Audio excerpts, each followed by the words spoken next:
Muhammad Ali was as smart as Charlie Rose and as pretty as Gayle King. What could I do?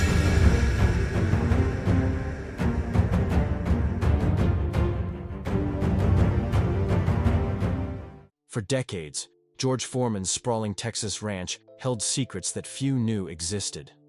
When the boxing legend temporarily stepped away from the public eye in 2018, his estate was thoroughly examined. Every contract, letter, and personal item meticulously cataloged. What researchers discovered inside left everyone stunned, revealing a side of Big George that no one had ever seen. Born in Marshall, Texas in 1949, George Foreman rose from poverty in Houston's dangerous Fifth Ward to become an Olympic gold medalist, two-time heavyweight champion, and eventually a business titan worth hundreds of millions. Behind his transformation from fearsome puncher to beloved pitchman lay stories and artifacts that would change our understanding of this American icon. Hidden in a temperature-controlled vault beneath Foreman's main residence, researchers discovered an extensive collection of journals dating back to his teenage years. These handwritten accounts revealed a man far more strategic and self-aware than his public image suggested. While many viewed young Foreman as simply a terrifying force of nature in the ring, his private writings showed a fighter who meticulously analyzed opponents and carefully crafted his intimidating persona. The journals began during his time at the Job Corps in 1965, where counselor Doc Broadus first introduced him to boxing. Even then, the teenage Foreman was recording detailed observations about techniques and strategies, showing an analytical mind that belied his limited education. One entry from 1966 read, "Watched Clay Muhammad Ali fight on TV tonight. Everyone sees his speed, but it's how he sets up punches 3 moves ahead that makes him different. Could learn from that if I get the chance." One journal from 1973, during his championship reign, contained surprising admissions about his famous fight with Joe Frazier.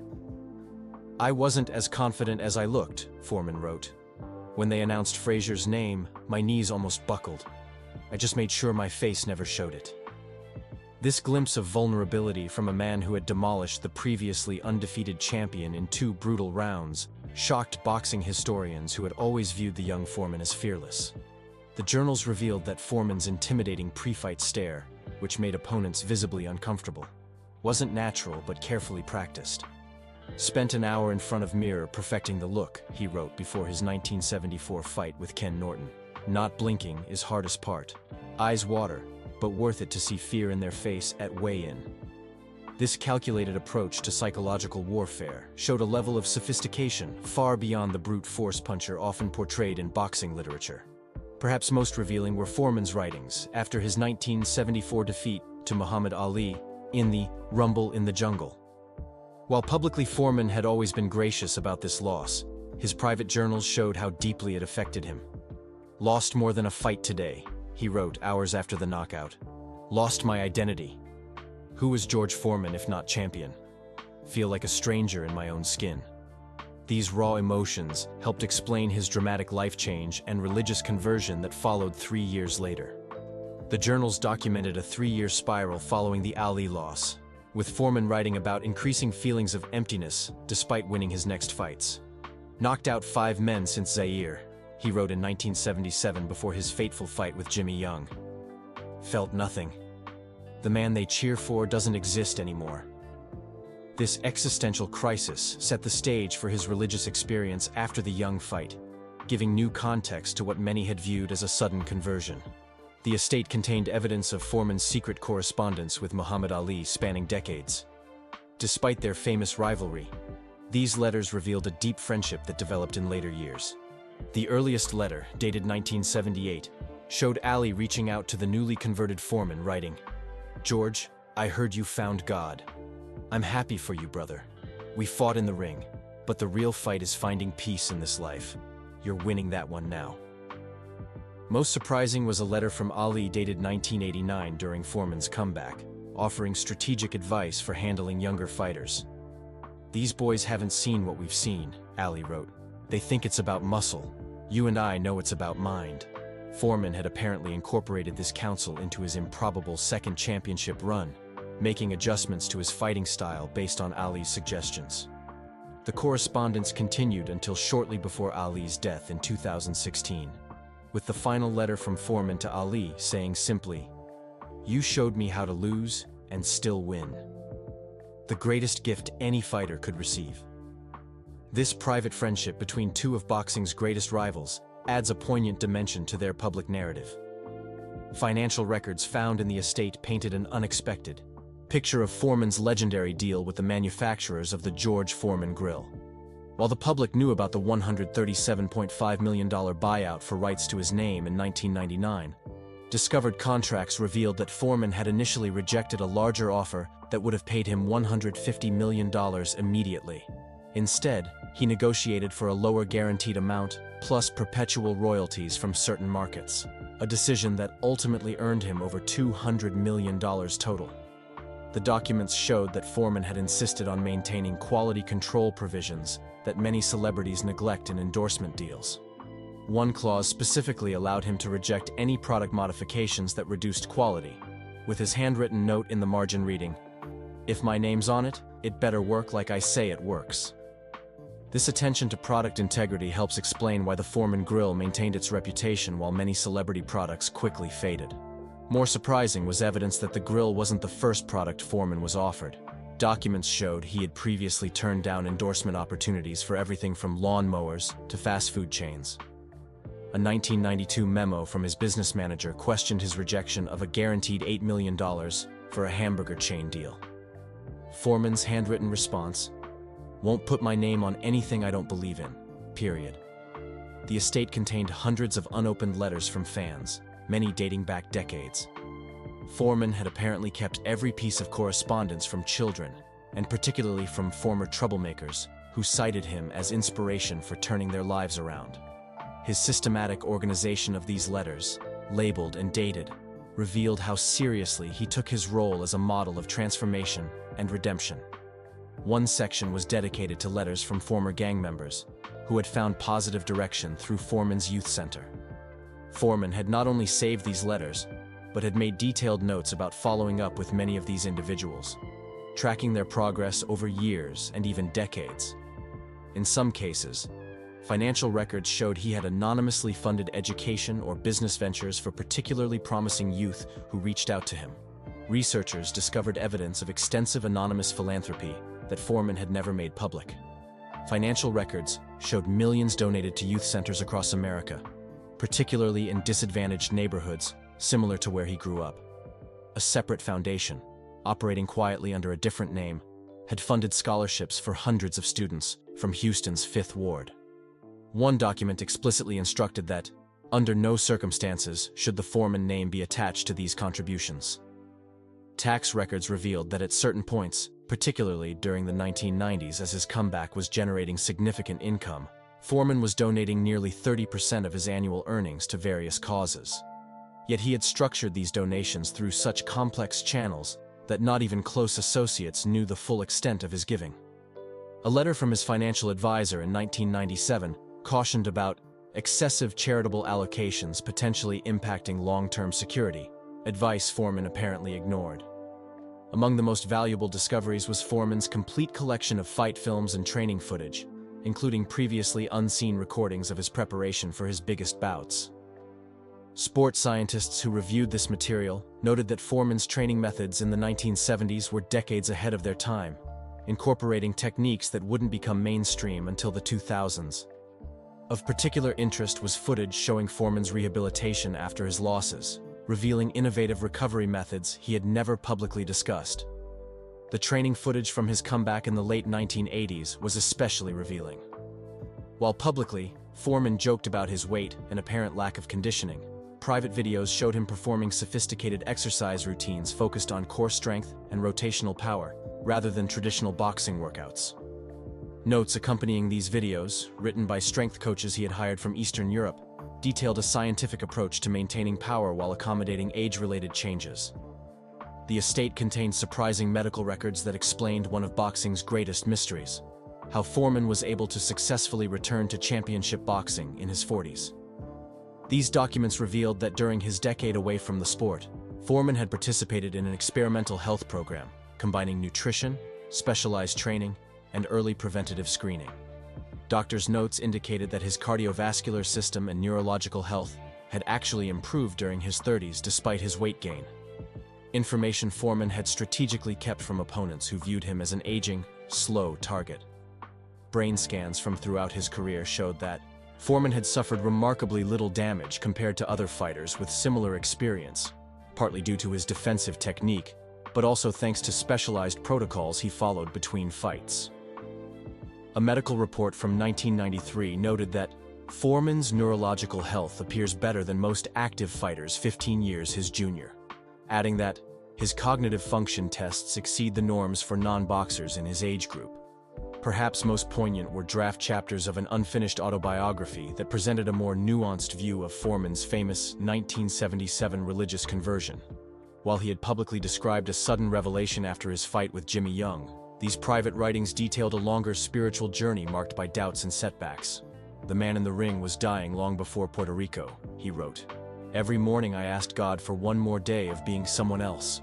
In that dressing room, he finally answered." The manuscript revealed that Foreman had actually begun attending church services secretly months before his conversion, sitting in the back row of small churches where he wouldn't be recognized. His journals from this period showed increasing disillusionment with fame and wealth, with one entry noting, "Made another million this year. Feel poorer than when I had nothing. Something missing no money can buy." The estate revealed evidence of Foreman's surprising artistic talents. A hidden studio contained dozens of paintings created by the boxer over several decades, landscapes, portraits of boxing legends, and abstract works that showed considerable skill. Correspondence with several prominent artists suggested Foreman had privately studied painting since the 1980s, developing his talent while keeping it completely separate from his public persona. Art catalogs and receipts showed he had anonymously acquired an impressive collection of works by African-American artists, particularly those from the southern United States. Letters revealed he had provided financial support to several emerging artists from disadvantaged backgrounds, sponsoring their education and first exhibitions without public acknowledgement. Most unexpected was Foreman's detailed documentation of the psychological strategies he employed during his improbable comeback in the late 1980s and 1990s. While publicly portraying himself as a jolly, harmless grandfather, private notes revealed a calculated approach to disarming opponents. "They laugh at the belly and old man jokes," he wrote before his 1994 championship fight with Michael Moore. "Perfect. When they're busy laughing, they forget I can still punch through walls." This psychological warfare, hidden behind a friendly smile, helped explain how he recaptured the heavyweight title at age 45. Notes prepared for media interviews showed how carefully Foreman crafted his public image during this period. One document, titled "Interview Themes," listed topics to emphasize: love of hamburgers, being a grandfather, religious faith, and subjects to avoid: training regimen, strategic analysis of opponents, business ventures. The contrast between his deliberately cultivated public persona and his private strategic thinking was striking. The estate contained extensive correspondence with other athletes seeking Foreman's advice on career longevity and business ventures. Letters from figures ranging from Michael Jordan to Mike Tyson showed that Foreman had become a trusted advisor to many sports icons, particularly regarding post-career planning.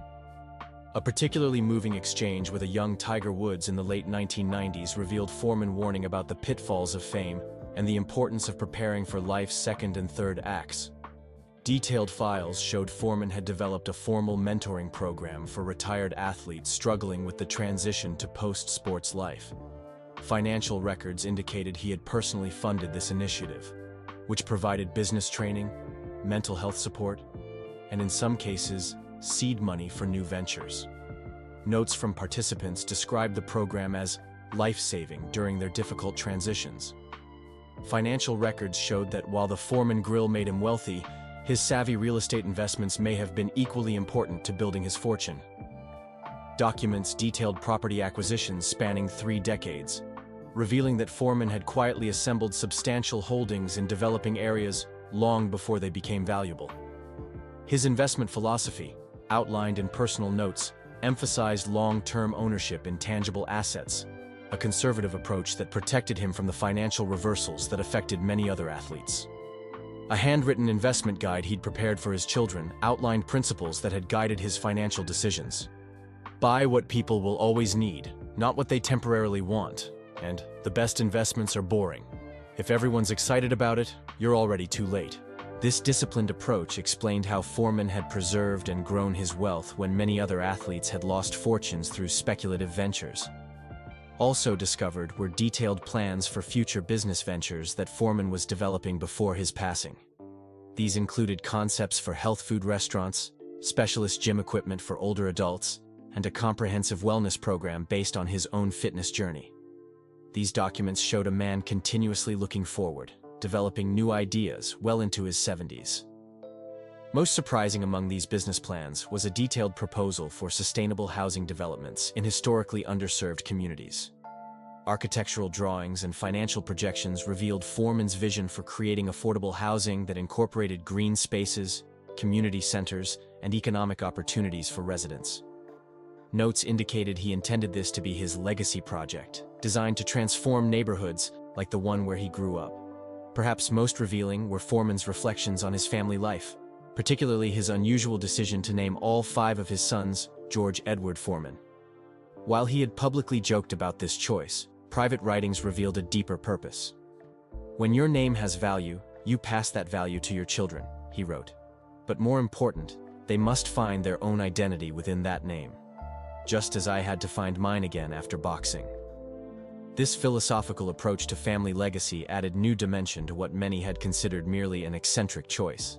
Personal correspondence with each of his sons showed how Foreman had guided them to develop distinct identities within their shared name. Letters addressed their individual strengths and challenges, with Foreman encouraging each to find his own path while maintaining family bonds. Far from the confusion outsiders imagined, these documents revealed a thoughtful approach to raising sons who would support each other while developing independent identities. The contents of George Foreman's estate ultimately revealed a man even more remarkable than his public achievements suggested. A strategic thinker who carefully crafted his public image, a businessman whose vision extended beyond obvious opportunities, and a philosopher whose personal transformation was more complex and intentional than anyone realized. For fans and historians alike, these discoveries have prompted a re-evaluation of a man who reinvented himself multiple times, suggesting that George Foreman's greatest talent may have been his ability to control his own destiny, while making the world believe it all happened naturally.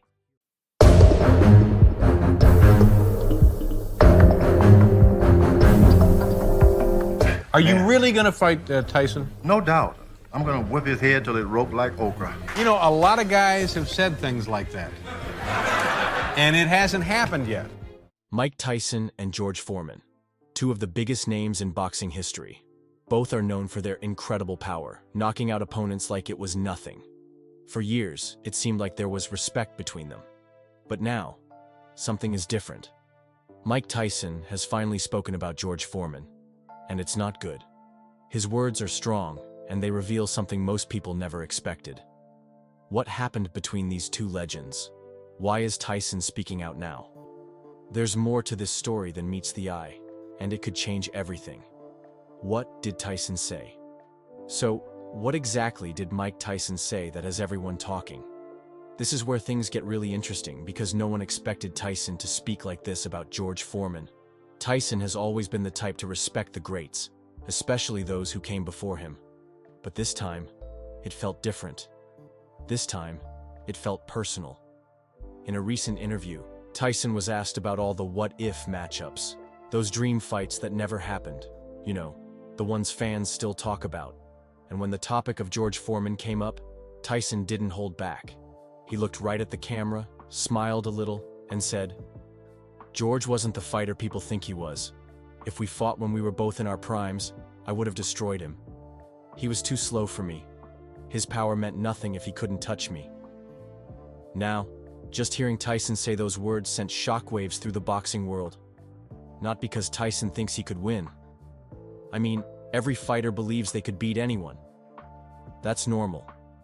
But it was the way he said it. So direct, so sure of himself. That really surprised everyone. It wasn't playful. It wasn't out of respect. It sounded a little dismissive, almost like Tyson didn't rate Foreman at all. And that's where people started saying, damn, this is bad. Because in boxing, there's an unspoken rule. You don't tear down the legends. You don't disrespect the guys who paved the way. No matter how good you think you are or were, there's always a certain level of respect you keep. Tyson breaking that rule? That hit differently. It's not like he said George was overrated once and moved on. He doubled down, adding, "People always talk about his power. But what good is power if you're too slow to land it? I would have slipped those punches all day. He was built for guys who stood in front of him. I wasn't that guy." And that right there? That's where a lot of people felt Tyson crossed a line. Because George Foreman wasn't just any heavyweight. He was the heavyweight for a while. And hearing Tyson speak like that, it just rubbed people the wrong way. Tyson versus Foreman. The dream match analysis. Now, let's just stop for a second and really think about this dream fight. Tyson versus Foreman. Prime for prime. If it ever happened, it would have been one of the biggest fights in boxing history. Two of the most feared heavyweights ever. Both with knockout power. Both with totally different styles. Tyson, in his prime, was a monster. He was fast, explosive, and had insane head movement. The way he'd bob and weave, slip punches, and then explode with a combo, man, it was scary. He'd knock guys out before they even knew what hit them. That peekaboo style, those short hooks and uppercuts, and the way he'd close the distance so fast, it was like watching a wrecking ball with speed. On the other hand, you had George Foreman. Big George. A man who didn't need speed because his power was just ridiculous. Every punch he threw felt like it could end someone's life. He didn't need to throw fast combos because one punch was all it took. And not just against anyone. He destroyed legends like Joe Frazier. Knocked him down 6 times.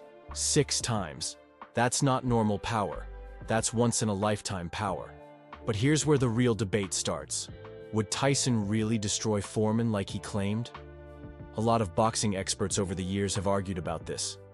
Some say Tyson's speed and aggression would be too much. Others believe Foreman's size, power, and durability would wear Tyson down. If you look at Tyson's career, he did struggle against bigger, stronger guys who could take his punches. Fighters like Buster Douglas and Lennox Lewis showed that if you survive Tyson's early storm, you can beat him. And George? George was made for surviving storms. That man took shots from Ken Norton, Ron Lyle, and even came back in his 40s to fight guys half his age. Plus, Foreman was known for cutting off the ring. He wasn't just a power puncher. He was smart. He knew how to trap fighters, wear them down, and then boom, good night. Now imagine Tyson coming at him with full speed. Sure, Tyson could land. But if George lands just once, would Tyson survive that? That's the real question. And honestly, no one knows the answer because it never happened. But the debate is wild. You go on Reddit, on boxing forums, even YouTube comment sections, people go crazy talking about this. Some fans say Tyson would be too quick. Foreman would never catch him. Others argue Foreman's chin and power were too much. Tyson fades if he can't finish early. And honestly, both sides have a point. That's why this fight lives rent-free in every boxing fan's head. Why is Tyson speaking out now? But the real question is, why now? Why did Tyson suddenly decide to talk about George Foreman like this?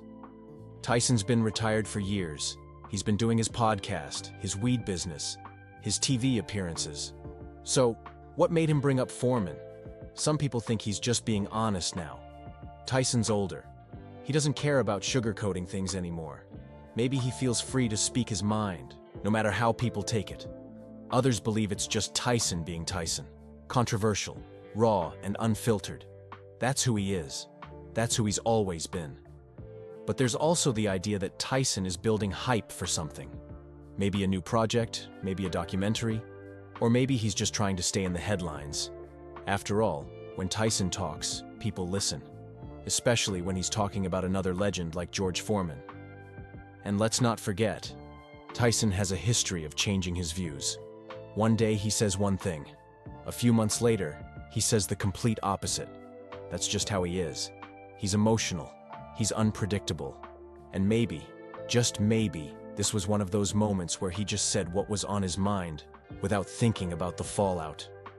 Foreman's response or past comments on Tyson. Now the big question is, How did George Foreman react? Or has he said anything about Tyson before? Because if you know George, you know he's not the type to clap back. He's always been respectful, always carried himself like a gentleman. In the past, Foreman has actually praised Tyson. He once said in an interview, "Mike was the most explosive heavyweight I've ever seen, but he didn't have the chin to deal with real power." And honestly, that's classic George. Giving credit where it's due, but also keeping it real. Foreman always believed that styles make fights. And he's been on record saying that Tyson's style wouldn't have worked against him. Not because Tyson wasn't great, but because George just knew how to handle aggressive fighters. Fighters like Frazier, who came forward and got caught. But would Foreman respond to Tyson's recent comments? Probably not. That's not who George is. He's a preacher now. He's about peace, family, and selling grills. The man made more money off his grill than his whole boxing career. Why would he bother with trash talk now? But still, you know he heard it. You know someone showed him what Tyson said. And maybe, just maybe, somewhere deep down, it stung a little. Not because George cares about what people think, but because coming from a fellow legend, that hits different. At the end of the day, this whole thing shows one thing. These legends, even after all these years, still have that fire in them. Tyson still sees himself as the baddest man on the planet. Foreman, in his own quiet way, probably still knows what he was capable of. And honestly, that's what makes boxing great. These dream matchups, these what-if moments, they keep the sport alive. They keep the debates going. Tyson versus Foreman is one of those fights that will forever live in the minds of fans. And maybe that's why Tyson said what he said. To remind everyone that even legends still wonder. What if? Mike Tyson's words about George Foreman have definitely raised some eyebrows. This isn't just another story. It's a glimpse into the thoughts of one of boxing's greatest champions. What happens next? Only time will tell. If you found this video interesting, make sure to like, subscribe, and hit the notification bell so you don't miss any updates on the world of boxing. And let us know your thoughts in the comments. Do you think Tyson is right? Or is there more to the story? Stay tuned for more.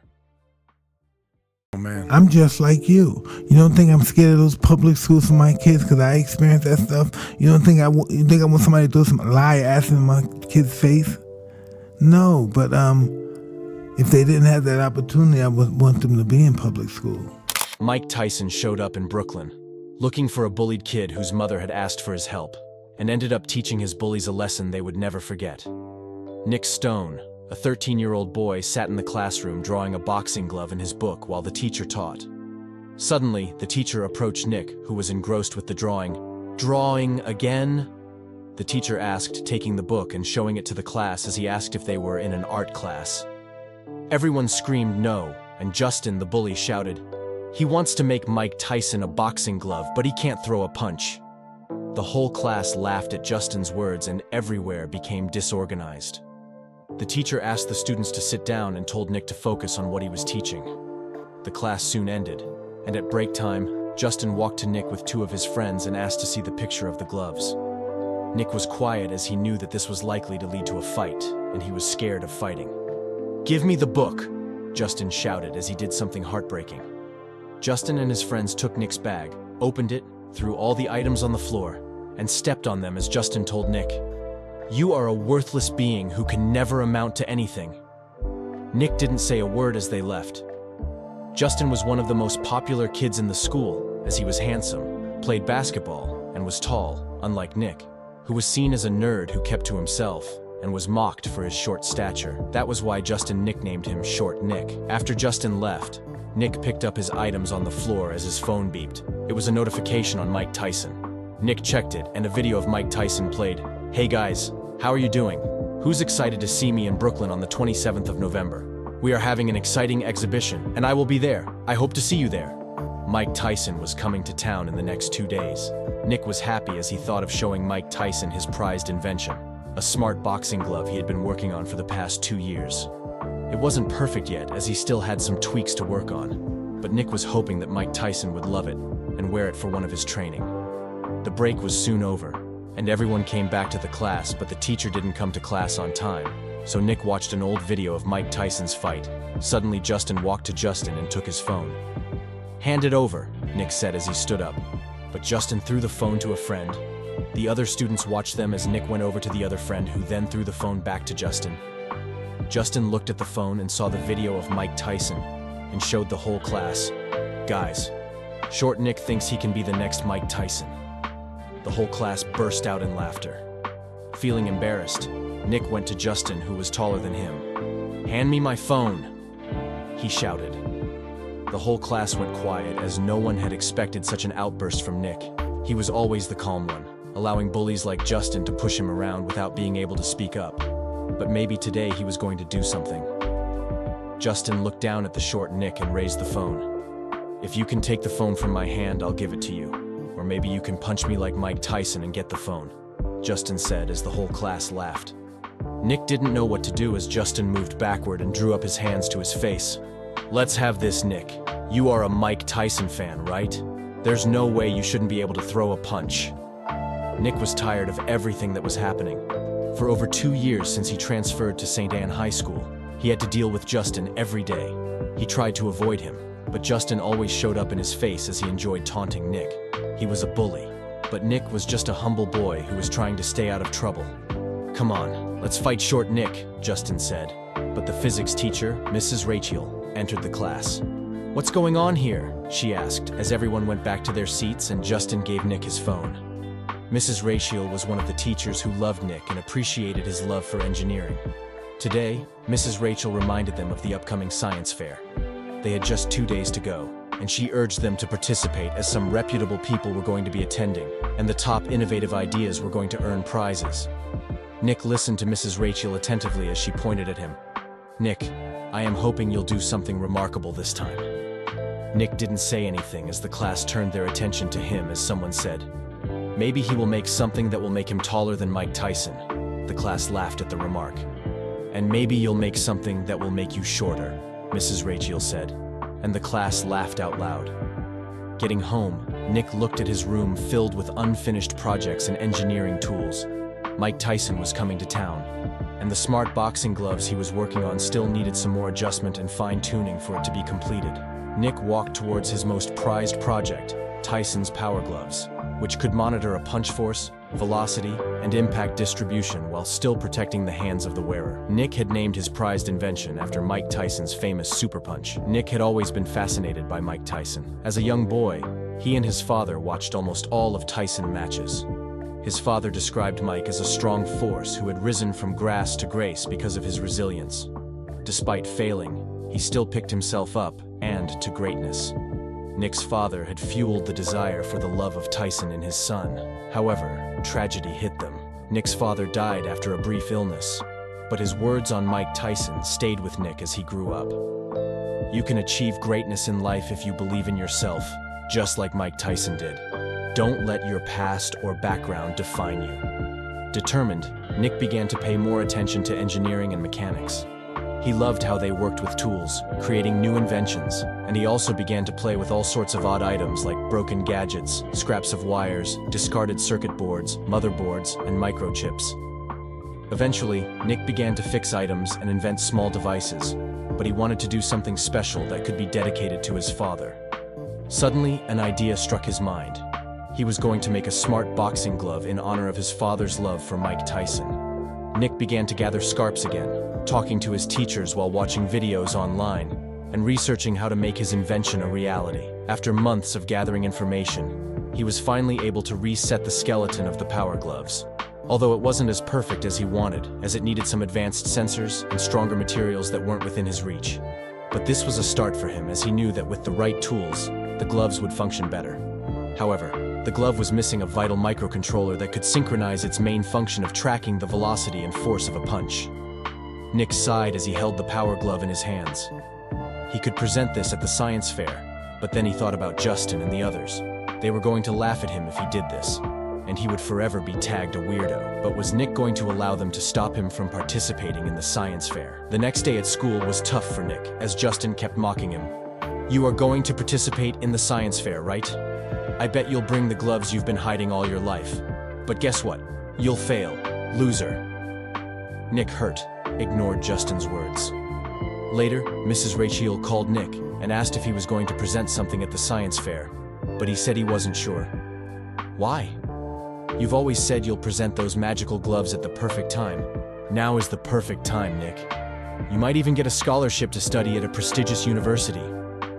Nick wasn't feeling too confident in himself. Mrs. Rachel, however, encouraged him and told him to bring the Mike Tyson boxing gloves so she could offer some tips. That night, Nick stayed awake working on the boxing gloves. Helena, his mother, checked on him at 2 a.m. and saw he was busy. "You're going to present it at the science fair?" She asked him, and he told her yes. "But I'm not feeling like doing it, Mum. I'm just down, and I feel odd amongst my peers, Mum. Maybe I shouldn't do this." Helena was surprised to hear this from her son. She asked him if anything was wrong in school, but he said everything was fine. Nick didn't tell his mum about Justin. Helena, however, encouraged him, saying, "You are not odd, son. You are special, and it's about time the world saw you. Don't keep hiding in this room with all these beautiful inventions, son. Go out there and shine bright, my son, 'cause you are a star." Motivated, Nick decided he was going to participate in the fair. The following day, Nick took his gloves to school, planning to show Mrs. Rachel, but to his dismay, she wasn't in school.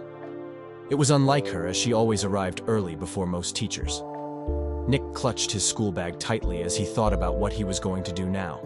He had planned to give her the gloves while he went to class, as he was scared of it falling into the hands of Justin.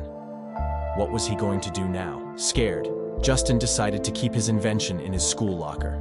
It was going to be safe there, or so he thought. Justin kept the gloves in the locker with his heart breaking fast. In class, Nick was quiet, with all his thoughts racing to the boxing gloves in his locker. He asked himself if he had done the right thing by keeping them there. As he thought about this, Justin approached him and sat on his table. "Nick, you are not going to participate in the science fair, okay? If you do, you'll be shocked at what I do to you," Justin said, and left. Nick was surprised to hear Justin asking him not to participate. At closing, Nick checked Mrs. Rachel's office again, but she wasn't in school. So he went home, however. Something unexpected happened on the way home. Justin and his two friends ambushed Nick on the way home, encircling him. "You won't participate in the fair, Nick," Justin yelled, pushing him to the floor. Nick stayed on the floor, breathing fast as he said, "I won't participate in the science fair." Justin nodded his head. "Good boy, stay at home tomorrow, okay? Don't come to school or I will make your life miserable," Justin warned him. Nick watched them away as he took heavy breaths. Suddenly, it dawned on him. Justin was scared of him and intimidated that Nick's Tyson boxing gloves were better than his project. "I am going to present my boxing gloves. I won't be intimidated by Justin," Nick said, and went home happily. At home, Justin hugged his mum, who was about to leave for work, as she was on the afternoon shift in the hospital. He also told her of his decision to present the gloves. Helena was happy to hear this as she kissed his forehead and left. Nick went to his room to prepare for the fair, but he was shocked by what he saw in his bag. It was a heartbreaking moment for him. "No!" Nick screamed as he opened his bag and saw his Tyson gloves broken. "No! No!" Tyson screamed out as tears rolled down his eyes as he tried to fix his invention. He ran to his scrap bag, searching for something to fix it. He couldn't believe this was happening to him. Holding a screwdriver, he tried to fix the gloves, but the damage was far beyond repair. "Work!" he screamed out, frustrated, as he threw the Tyson power glove to the floor. He watched as it broke into pieces. What had he done? Realizing he had destroyed his life work because of the bully called Justin. Nick screamed out Justin's name as he sobbed. Suddenly, Nick did something unexpected. He took all of his inventions, tools, and scraps and threw them out of the window. He was done with engineering.